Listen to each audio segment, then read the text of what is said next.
Hey everyone, welcome to Current Events by Theater Equity Revolution. I'm Ana Sofia Villanueva, and I'm a theater arts producer, director, writer, and equity specialist, as well as the executive producer of this podcast. Sophie Payton is your host. Sophie is a director, producer, and community organizer who works at the intersection of intergenerational theater, grassroots organizing, and anti-oppression work. Sophie, take it away. So there's been some drama this week. We are recording this episode on June 3rd, and it's going to be a little bit different. Instead of talking about a big news or politics story, we're going to be talking about Patti LuPone and the response from the Broadway and the wider theater community about her recent comments about Audra McDonald and Keisha Lewis. And even though it kind of feels small in scope, like, oh no, a rich person said some shitty things. But really, I think these things spark a lot of discourse. It's certainly been all over my social media feed this week. And I think it really brings to light some very interesting and complicated and problematic dynamics in the industry regarding how we respond and how we navigate harm and accountability, especially post the We See White American Theater letter in 2020 and post all of the performative activism of every regional theater following the uprisings of 2020. So here's kind of where we're going today. We'll talk a little bit about Patti LuPone, give some context on what's going on, what the drama is. We'll talk some responses, some of the pushback to that pushback, and some of the takeaways, and some of the repetitions and patterns since the interview came out. I also then really want to get into accountability and talk a little bit about harm repair in our industry. I have so many thoughts. It's one of my favorite topics to interrogate and feels really important to spend time on it whenever we can. So this is what happened. There was an article that was published by Michael Schulman. It was published in The New Yorker on May 26, 2025. This was an interview kind of profile piece on Patti LuPone, and she said some pretty nasty things about Audra McDonald and Keisha Lewis, who are two huge Broadway theater legends. The first one has a little bit of backstory. So there was kind of some drama last fall around the musical Hell's Kitchen with Keisha Lewis and Patti LuPone. Patti LuPone both publicly to fans said the show was too loud, and then also called the literal owner of the theater and asked them to change their sound cues because it was so important to her to make sure that the Tony Award-winning Alicia Keys musical Hell's Kitchen, with a primarily Black cast, didn't disrupt a single moment of the two-person play that Patti was in next door called The Roommate. So, for, I think, pretty valid reasons, Keisha Lewis called Patti LuPone out in a reel on Instagram. She named that this was a microaggression, she called it bullying, she named that Patti's in a privileged position, and asked her publicly for an apology. And I'm not gonna lie, when I read this, I cannot imagine the amount of privilege you have to have in this industry to know the owner of the theater, and then to call the owner of the theater. They listen to you, and you can request to change a sound cue in someone else's show. And this was not like an audience critique. This wasn't like no one in the roommate could hear the show. Like, this was Patti. Like, this wasn't like the audience hated it and couldn't hear anything. Like, she didn't like that she could hear it, and she called the owner of the theater. So privilege abound here. I think Keisha was pretty in the right in calling her out and saying something. This is one of the quotes from her reel. Quote, "Language holds real power and shapes perception, often in ways we may not immediately realize. Referring to a predominantly Black Broadway show as loud can unintentionally reinforce harmful stereotypes, and it also feels dismissive of the artistry and the voices that are being celebrated on stage." End quote. Patti didn't really respond to this. But when she was asked about it in this recent New Yorker article, she said, quote, "Oh my God," LuPone said, balking, when I brought up the incident. Quote, "Here's the problem. She calls herself a veteran. Let's find out how many Broadway shows Keisha Lewis has done because she doesn't know what the fuck she's talking about." End quote. She Googled, quote, "She's done 7. I've done 31. Don't call yourself a vet, bitch." End quote. The correct numbers are actually 10 and 28, but who's counting? So this was the comment that was published in The New Yorker. In the same article, Patti was asked about Audra McDonald, who had commented some emojis on Keisha's reel, but I can't really find too much between the two of them other than that. In the New Yorker article, however, Patti said, quote, "The two singers had some long ago rift," LuPone says, but she didn't want to elaborate. And then, when the journalist asked Patti what she had thought of Audra McDonald's current production of Gypsy, which Patti won a Tony for in the title role in 2008, she said, quote, "She stared at me in silence for 15 seconds. Then she turned to the window and sighed. Quote, 'What a beautiful day.'" So these are the two comments that have sort of created quite an uproar in the community over the past week. One sort of very blatantly dismissing any accomplishment of Audra McDonald, and the other one calling Keisha Lewis pretty nasty, disrespectful words. Here's some context about Patti LuPone. I think it's important just to track through how she's kind of been seen in the industry up until this point, just so we can kind of put into context what this moment means. So from that New Yorker article, It calls her, quote, Broadway's reigning grand dame, with a big voice and an even bigger mouth. She's one of the city's last living broads, brassy, belty, and profane, with the ferocity of a bullet train coming right at you, end quote.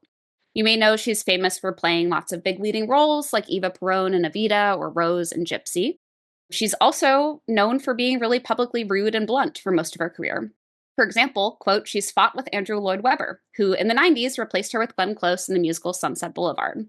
I actually didn't know this, but apparently Patti LuPone trashed Glenn Close's dressing room, sued Andrew Lloyd Webber's company, and used part of the settlement to build herself a pool, which she christened the Andrew Lloyd Webber Memorial Swimming Pool.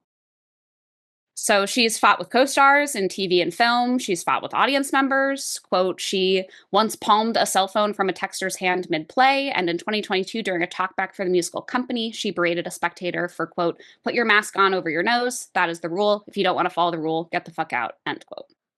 Also, in 2017, on the red carpet for the Tony Awards, she declared that she would never perform for President Trump. When asked why, she responded, quote, because I hate the motherfucker. How's that? The clip went viral. Also from the New Yorker, quote, her bluntness has made her a kind of urban folk hero, end quote.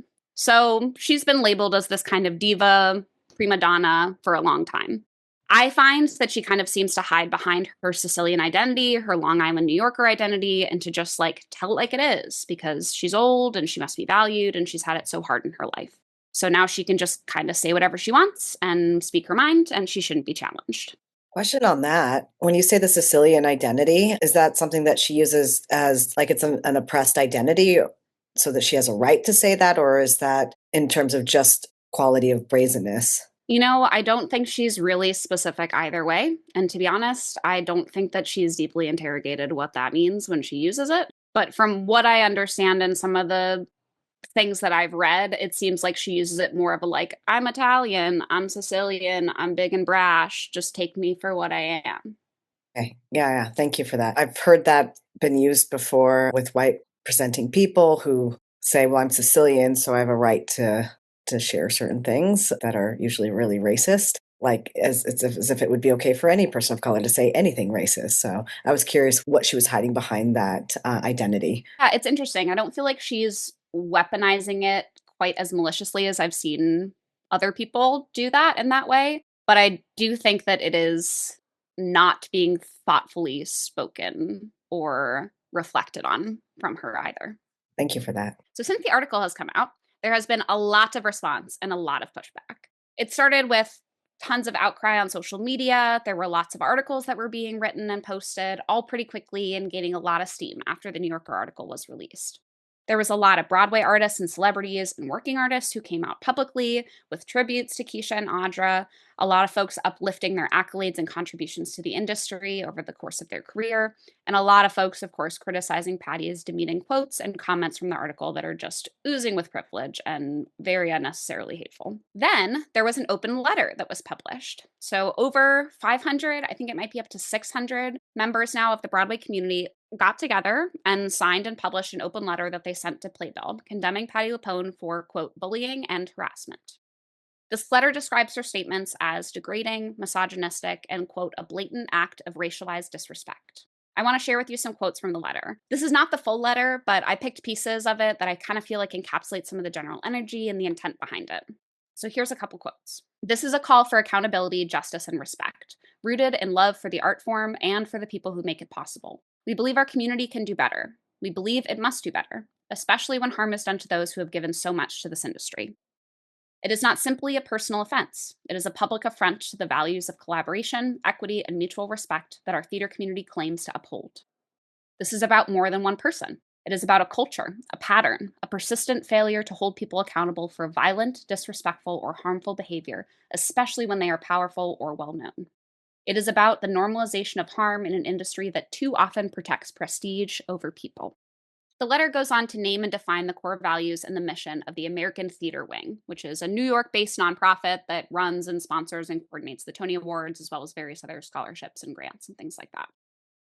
In the letter, it says that if these values aren't empty statements, then this moment demands, quote, a visible response. This was their ask, their kind of call to action in the letter. Quote, We call on the American Theater Wing and the Broadway League to take immediate action, not only in response to Patti LuPone's comments, but in establishing a broader standard of accountability moving forward. They name three things that they're asking for here. This is the first quote.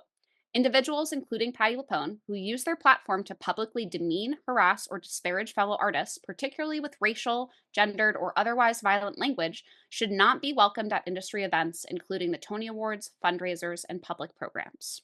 Two, quote, participation, recognition, and attendance at high profile events must be contingent on conduct that reflects community values. This includes the completion of a comprehensive anti bias or restorative justice program before re entry into public facing spaces.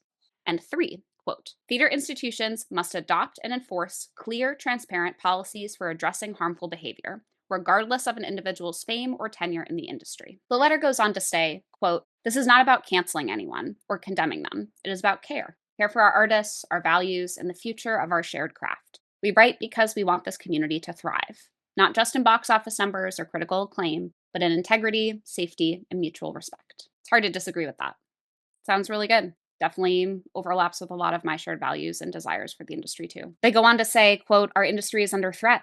We need community, we need leadership, and we need accountability. We are calling for action, not to punish, but to protect, not to divide, but to strengthen. A stronger, healthier, more equitable Broadway is possible. This is a call grounded in commitment to the community we claim to be, one rooted in equity, accountability, and collective care. This is signed, sincerely, members of our Broadway theater community. I'm not going to lie, I think seeing this letter is part of the reason I thought this topic was worth spending time on. I think this is a good letter. I think there are some challenges in it. I think there are some parts of it that sound a little bit like a broken record. I think there are some things that we've been asking institutions to do forever, like creating policies for harm repair, that at this point need some more accountability, right? Like, what are the consequences for an institution not doing these acts? If you're asking them to take these up, what happens if they don't meet you there, right? How are we going to raise the stakes if the demands are not met? All that to say, I do think it's a good letter. I think it's well written. I think it hits a lot of the marks and points of a pretty solid call to action and a pretty clear description of what was wrong, what was harmful, why it was harmful, and what's needed for some accountability and repair in community by those who were affected and harmed by what happened. So, this is some of the support that happened after this open letter came out. A lot of artists spoke up in support, a lot of theater celebrities. There's a lot of vocal support for Black women and Black artists in general, and of course, Keisha and Audra specifically. There was a lot of discussion of not letting people get away with casual racism. There was a lot of discussion about how Patti has had it coming. She's had lots of chances before and has always been like this. I also saw a lot of rampant ageism and sexism around comments around Patti about her being old and she should know better because of her age, or various other sexist comments using them against her, even though she used them against other artists. It's a messy field out there. Since this is like a public social media kind of conflict and current event here, I went to social media to find some of the comments, the thoughts, the differing perspectives and opinions about what happened and how people are feeling and responding to each other. Say what you will about social media discourse, okay? I know the bots, the AI, I definitely have my own selective algorithm. I'm sure that there was some curation of what I'm seeing and why I'm seeing it and all of those things. But realistically, there's a lot of patterns that are happening in this conversation. And I think hearing a general commentary on what people are saying, or even at what they're curating, what they're saying, I think it's informative. And it's important to pick up on some of the popular themes that are being echoed, things we've seen in the past, and things that are being highlighted now. Here's some social media comments I pulled. Quote, imagine having a career like hers and still not having grace or space for other incredible talents. No, Patti, no. Thank you, the real Keisha Lewis and Audra McDonald, for decades of excellence and inspiration. Many of us, myself included, wouldn't still be out here hustling and dreaming without the examples set by you both. Quote, I'm actually thankful for the article because now the industry and the world can see Patti LuPone for who she truly is. The way she spoke about these incredibly talented Black women, calling them names, diminishing their contributions, it was disgusting. If a Black woman had behaved the same way, she would have been crucified. And Broadway's response says it all. Viola Davis, Adrienne Warren, and more are rallying behind Keisha and Audra, calling out the racism in Patti's attacks. The social media gauntlets have spoken and are raising hell with their think pieces and support as well. That's the energy I amplify. So when you see me post anything about BIWalk and entertainment, just know I'm vigilant about them, about us. Protect Black women always. Now, when white people are being asked, especially publicly, to be held to account, and especially for unintended racial microaggressions and indirect forms of oppression, there is always like pushback to that pushback. The example I like to quote is the pushback we're currently seeing in 2025 from the uprisings and political movement we saw in 2020. This is another reason why I thought this topic was worth spending time on. I think this is kind of a microcosm example of a bigger pattern of behavior around the white moderate. I'm talking about MLK's Birmingham jail letter white moderate. The order over justice crowd, the don't make it about race folks, the like shrugging off history and context and past harm and dismissing the lived experiences of people of color. From what I can gather, the term white moderate came to light mostly during the civil rights movement and was written about both by Martin Luther King Jr. and Malcolm X, and I'm sure others too. Here's what the white moderate actually is. Here's what MLK quoted. This is from the letter from Birmingham City Jail. He wrote, and full disclosure, the quote does include an N word, NEGRO. I'll be replacing this by saying the words Black American, but just want you to know what he actually wrote, what versus what I'm saying. Here's the quote. That the Black American's great stumbling block in his stride towards freedom is not the white citizen's counselor or the Ku Klux Klanner, but the white moderate, who is more devoted to order than to justice, who prefers a negative peace, which is the absence of tension, to a positive peace, which is the presence of justice. I found a more recent term from a Literary Hub article from 2018, the self-celebrating liberal. These are the people who imagine themselves as allies to people of color, but refuse to address their own complicity in white supremacy. The white moderate is extremely harmful. It's harmful and a huge roadblock to forward progress, to uplifting and centering righteous anger, and to efforts that challenge the status quo. It's a way that white people block cultural change, either through individualistic critique and imposing perfectionism on how direct action is being taken, through defensiveness and fear, and expressing a right to comfort by deflecting from the root cause of oppression. So I think we need to address it. White people's complicity, both in this drama with Patti LuPone and in the larger political moment right now. So here's some white moderate replies. Again, pulled from various social media platforms and comment sections. But this time, I took them and focused them around a white supremacy characteristic from Tima Okun, just to remind myself and others of what the oppressive tactics are that these are furthering very publicly. This first comment refers to the Hell's Kitchen complaint that Patti made. I think it's a pretty good example of defensiveness. Quote, how is volume racist? If one show is so loud you can hear it in the theater next door, that's problematic, end quote.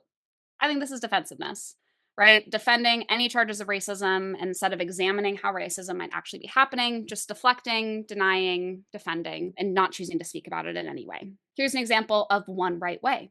Quote, I haven't followed this story that closely, but I think they're both wrong. Complaining about the noise of a musical isn't racist. Calling someone a racist is a serious accusation. It could destroy their career and is almost a form of slander. Keisha Lewis not only accused Patti of being racist, but she also used social media to get her followers to attack Patti, knowing how incendiary the accusation is. But Patti LuPone was also wrong. She should have simply explained why she was annoyed about the sound. Denigrating a person with a 40-year career on Broadway is absurd and offensive. I support neither of them. Cool. One right way.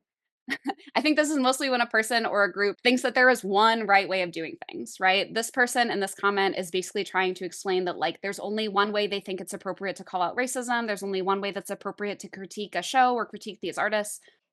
That's not true, right? There is not one right way to talk about this stuff, to assume it, to bring it up, and to discuss it together. Yeah, and since you brought up the uprisings too, I mean, that one just makes me think of like there's one right way to protest or to get your voice heard, right? Like kept hearing that. Oh, I'm in support of what they're doing. I just wish they were doing it a different way, right? Exactly.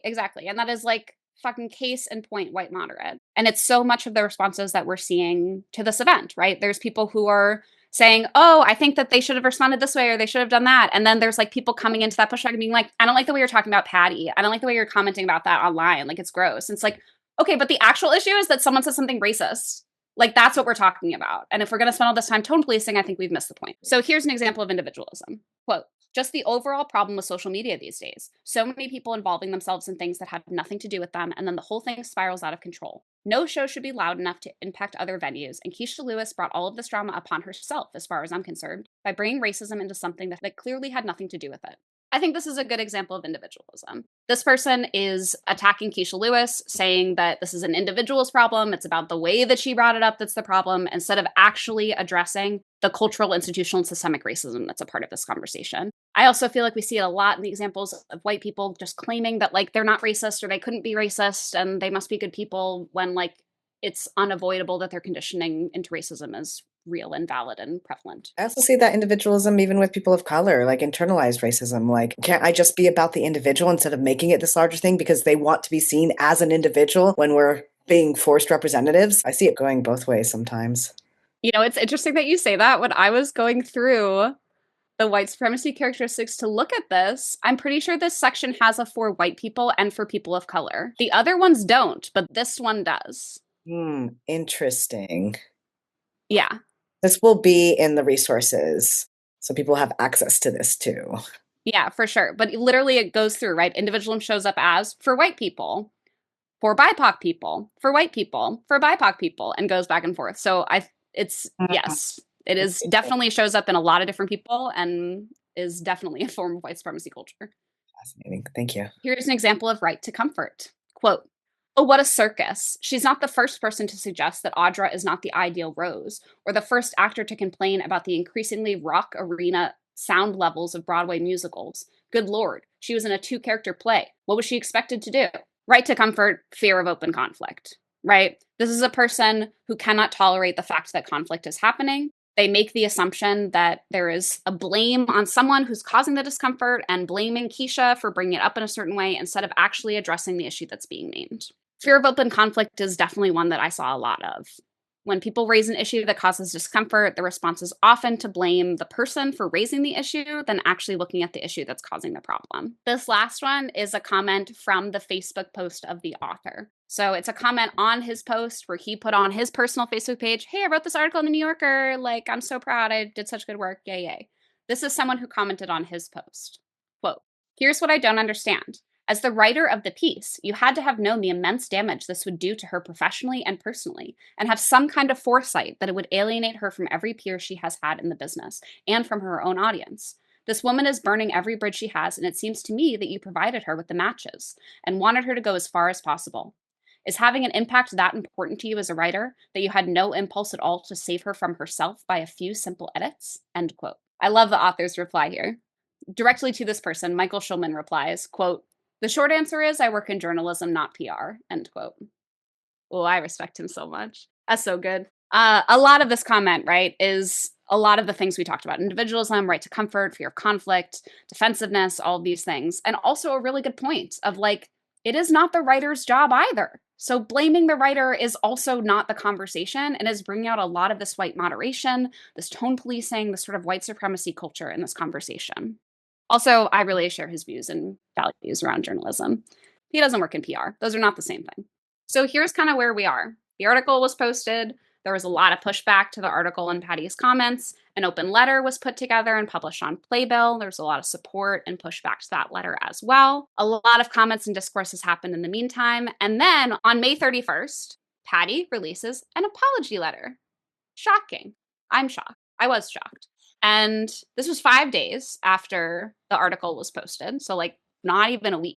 I think the article came out on Monday, Sunday, something like that. And then by Friday, she's like posted a response on all of her Instagrams and Facebooks and things. And to me, I felt a little bit like I saw this and I was like, wow, okay, the pushback kind of worked. Like, this is someone who doesn't apologize, this is someone who like doesn't usually take responsibility for things that she does or things that she says. And here she is, putting out a thing. It's pretty clear that she probably consulted some publicists for that, but you know, it is what it is.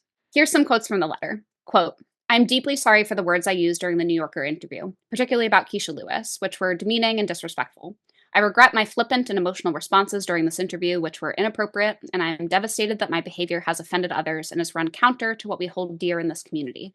I hope to have the chance to speak to Audra and Keisha personally to offer my sincerest apologies. I wholeheartedly agree with everything that was written in the open letter shared yesterday. I made a mistake, I take full responsibility for it, and I'm committed to making this right. Our entire theater community deserves better." End quote. Okay, I'm not mad about that. It's, you know, it's definitely an apology. She acknowledged the things that she did wrong and acknowledged the harm that had happened and said that she wants to apologize to the people who were harmed. That's cool. I know some people are, you know, mad about it, feel like it's too little too late and all those things. So since Patti posted this, I went back to social media. What is everyone saying now? Over the weekend, I found just some social media responses around this. These are some, I've kind of broken them up. Some support her apology, some do not support her apology. So these are the folks who the apology didn't really ring super true to them. Quote, "Yeah, my opinion has changed forever. At her age, she was fully aware of what she was doing when she was so hateful, and she should have known better. I, for one, do not forgive her, and I hope many others do not as well. Very meaningful when she only did it when people finally stood up to her bullying. Quote, I'm glad you apologized, but did you address the racism? No. You have a lot of work to do, and until you honestly address the most offensive part of your behavior or personality, this apology means nothing. I just wanted to chime in. You said you're not mad about it. And I have to say, I am so mad about it for this exact point. She did not address the racism. I have a hard time with you saying you're not mad about it. That's real. I think I expected her to do nothing. So taking any responsibility or acknowledging that it caused any harm, I think is a good thing.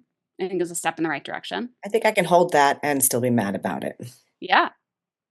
I also think a lot of people feel that way because realistically, this isn't an isolated moment.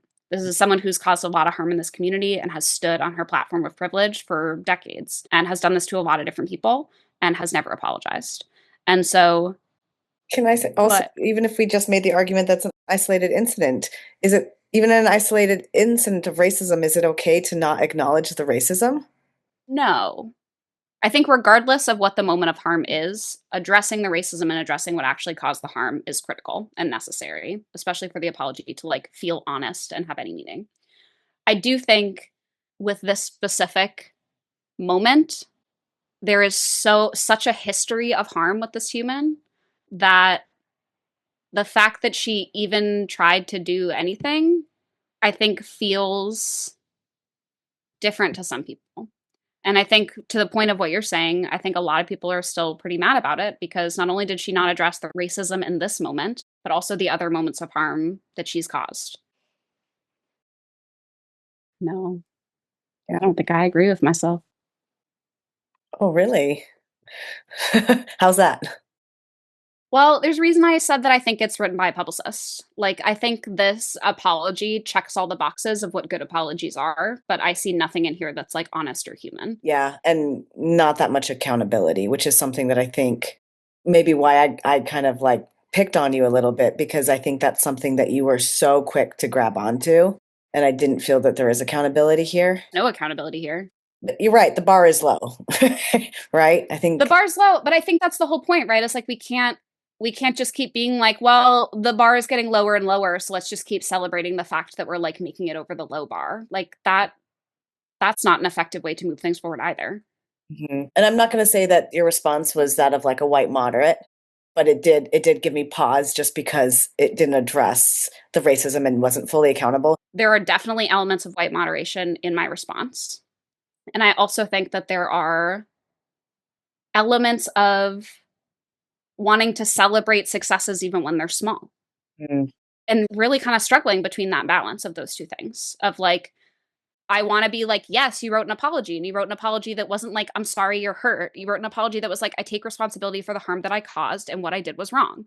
mm, That's good. I think it's good that humans do that in the world. I think it's good when people publicly and people in power do apologies that are like meaningful in some way. And also like, I don't think this was very meaningful. So I don't know. I hold both or I try to hold both and also feel more mad than when I started. good. I like that. But there were some moderation tone policing pretty explicitly on social media around this. There's a lot of people who sort of were like, she didn't even need to apologize. Why did she apologize? So I'll read some of those too, just so you have that side of the story as well. Thank you. Quote, oh my God, she apologized. Let's let it go. Move on, people, because truthfully, it's none of our business. It's between the three of them. You all have such high opinions for having nothing to do with it. The irony here is that Patti was accused of bullying, yet now she has been ostracized, excluded, and literally bullied into apologizing. Microaggression, please. Some people have real problems to deal with and don't go looking for imagined insults. Stay strong, Patti. I wish you hadn't apologized, for there was no need. Shame on everyone who signed that letter. Patti, you're a true legend. End quote. Love you, Patti. I'm sorry you had to go through all of this just for expressing your feelings. End quote. So, what I feel like this brings to light is like the deep entrenchment of white moderate and white liberalism as a roadblock to movement and to progress and to cultural change. Just to revisit from Martin Luther King's letter from Birmingham jail, this is what he says. Quote, the white moderate who is more devoted to order than to justice, who prefers a negative peace, which is the absence of tension, to a positive peace, which is the presence of justice, who constantly says, I agree with you in the goal you seek, but I cannot agree with your methods of direct action, who paternalistically believes he can set a timetable for another man's freedom, who lives by a mythical concept of time and who constantly advises the Black American to wait for a more convenient season. These are white moderates who are usually more concerned with being an ally than addressing complicity. You see that in those comments, right? They'd rather just like stand by Patti and be like, you're a legend, than address like their complicity in any of this or like her complicity in any of this. And I think that's kind of what we were talking about, right? Like, even from the progressive side, even from the leftists, like there's a struggle to hold the complexity.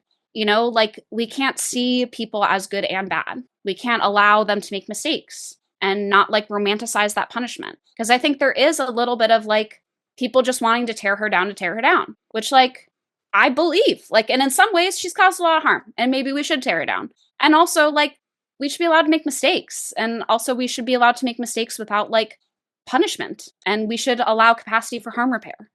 And I'm not saying no consequences. I'm saying not punitive punishment, because I do think that there's a difference there. So I want to talk a little bit about accountability and harm. What does this mean for the industry? There's a couple things I kind of want to talk about that I think are standing in our way. Partly, this is going to start in the wider field of things, but I'll get to the theater industry, I promise. One of the things I really want to name is how hard it is on the left right now to hold the complexity of anti-fascism and anti-white moderate. When things like this happen, I'm seeing a lot of comments online of people being like, oh, we just shouldn't deal with this. Oh, like, don't we have better things to do? Like, things are important in the world. Like, yes. And also, people being racist in our daily lives is also a big problem. And we can't fall back on being like, oh, we just can't like call out Patti LuPone for racism right now because like things are really hard. It's like it's all part of the thing. And if we put those things into sequential moments of oppression and we put them in a hierarchy and we give them different power and value, we are missing the moment. And I think this is part of the reason I went back to the white moderate so strongly. MLK talked about this during the civil rights movement. He didn't just focus on people who were being abused and beaten in the streets. He talked about the white people who were sitting at home, watching the news, clapping with their neighbors, saying like, yay, and then seeing, Black Americans coordinate bus boycotts and being like, oh no, too much, too violent, too disruptive, So like he was able in that moment publicly to talk to people about how do we hold both? We need to reprimand the Ku Klux Klanners, and we also need to address the fact that the white moderate is going to police us while saying they're in support of us. I think there's an important interrogation on the left that we really need to talk about. And I think part of that is that we need to be able to hold anti-fascism and decenter whiteness simultaneously. And I do think that that's possible. I think there's this weird trend happening right now where people are moving to like holding classism above other forms of oppression, which like we know historically is not the way to go. So I think it's important to talk about that we're seeing this pattern showing up in conversations in the theater industry, but we're also seeing these patterns showing up in larger scopes in our social circles and in our political sphere. There's a really big conscious blindness, and there's a lot of performative activism, right? There's a lot of people who are pulling back on their activism, pulling back on their DEI efforts. There's a lot of, the white moderate, right? These are the people who feign outrage at societal injustice, but whose outrage conveniently disappears when real change threatens their status. So I stumbled on this term that I kind of feel like I probably should have known before, called the beloved community. And this is something that Dr. King kind of talked about, but it was first coined actually in 1913 by an American philosopher, Josiah Royce. And this is what Josiah believed. Quote, life means nothing, either theoretically or practically, unless we center ourselves as fellow sojourners in building community grounded in love, redemption, and reconciliation. For Martin Luther King Jr., the beloved community was not simply a philosophical concept, but it was a way of understanding justice and finding a way to move beyond retribution to build a society that's inclusive and redemptive. So in exploring this topic of the beloved community and these definitions of justice, I found myself researching a bit of the abolitionist movement to kind of find some answers. I read a little bit of the introduction to Mariame Kaba's We Do This Till We Free Us. And this is a quote just from the editor's introduction. Quote, with this in mind, perhaps a way toward forging a strong bond between artists and activists is to celebrate activist performatives and place strong, transformative, courageous acts on the part of the artist citizens working in theater and performance at the center of conversations about art, citizenship, and structural change. This is a really interesting conversation. It's about kind of bringing the artists and the activists together, using some of the best parts of artistic industries and arts workers and the things that we use and do and that we're good at, and applying those to activist practice. One of my favorite quotes that I found while I was doing this research around abolition and white moderate and struggles in leftist movements and all of those things, I found this quote by Kwame Ture, the freedom fighter, formerly known as Stokely Carmichael. This is the quote. When you see people call themselves revolutionary, always talking about destroying, destroying, destroying, but never talking about building or creating, they're not revolutionary. They do not understand the first thing about revolution. It's creating. End quote. And when I hear that, and I think about all this drama and everything that's going on in the Broadway community and with Patti LuPone, right? If I hold creating and creation as the center of the revolution, what does that mean? And where does that leave us? I think realistically, something that happened in this whole controversy that was really wonderful was an open call for accountability. I think that part was important. And I think having that call come from artists to institutions was needed. I also think that we've put out a lot of these calls for accountability and things keep not changing. So that makes me think that something we're doing is destroying, but we're not building or creating. I do think that one of the best tools for creating, making things, but also making community together to make things is theater. And I know it's cheesy, but I do think theater is a huge tool for accountability. And I think it's a huge tool for embodying care and relationship to one another. And while this feels like a small moment, or maybe a small instance of drama with some celebrities, it's really indicative of who do we want to be and how do we want to show up as artists right now? And what do we want to prioritize? Because realistically, it's hard to pick what to prioritize. But we can't let these things go by the wayside. We can't let Patti LuPone say a bunch of racist shit in the New Yorker and not say anything about it. Because when you don't say anything about it and you don't stop those things, the patterns continue to repeat. Right? We're kind of in this moment where these big things don't happen in instances, right? Like you don't wake up and you're like, oh no, the democracy has fallen. It's like these small chipping away at these things over time. And if we're not sort of rooting ourselves in that accountability and in that care and in that creation, then I think we are destroying some of the progress that we've made. And I think that's what the oppressive fascist administration wants us to do, is to lean into that pushback. And I think it's really important to highlight moments like this when community comes together to put out a call for accountability, even if it's messy, even if it's imperfect, because it's modeling the kind of culture that we want to live in and it's pushing for it on a daily basis. It's been all over my feeds all week long. And that's important. We need to talk about accountability in our culture now while we fight fascism. And we need to talk about the fact that white moderates stand in the way of progress, not just now, but over our country's history. And if we're seeing it now, we have to call it out now, because otherwise that pattern's going to keep repeating. So, surprise, surprise, I have no answers. But I do think what's most important about reflecting on this moment of calling out, this moment of a call for accountability, is finding a way for artists to be at the center of the revolution by upholding and maintaining a culture of creation. Can I jump in and share one of my quotes? One of my favorite quotes, Please. since this is such a quote episode. Yeah, go for it. It's by Wole Soyinka. It's theater is the most revolutionary art form. Yeah, and I think, the scary thing is we have to continue to make that true. Mm. When we let these moments of oppression slide and when we let moments of reinforcing oppressive culture go unannounced, I don't think that we're really living by the truth of that quote. I don't think that we're leaning into theater as a revolutionary tool. But we can lean into that. I think what's so interesting about this week is that we did. Mm. I think a lot of people did lean in this moment. And, I think it's easier when there's a big push and there's a lot of energy around it. But even when there's not, that's when it's even more important. I think taking all of this in, the big takeaway that I have is reinforcing the fact that we need simultaneous movements for justice. We just cannot do the sequential movements anymore. We can't do what the white feminists in the 60s did of oh, me first, you later. No more.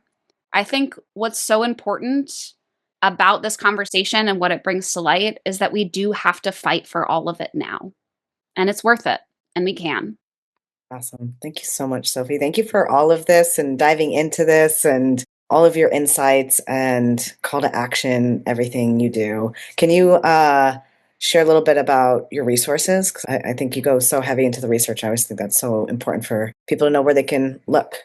For sure. So we'll have, our normal research and sources listed as well. I did a lot of digging for this episode through social media feeds and comment sections, like I said. I also did a lot of research revisiting MLK's white moderate definition and the current moment of anti-fascism. So you'll find some articles and kind of reference points to things like that. Like I mentioned, I also went into a lot of abolitionist things, reading some of So You're Thinking About Becoming an Abolitionist, and We Do This Till They Free Us. And of course, all of the articles on Playbill, the open letter, Patti's apology, all of those are linked as well.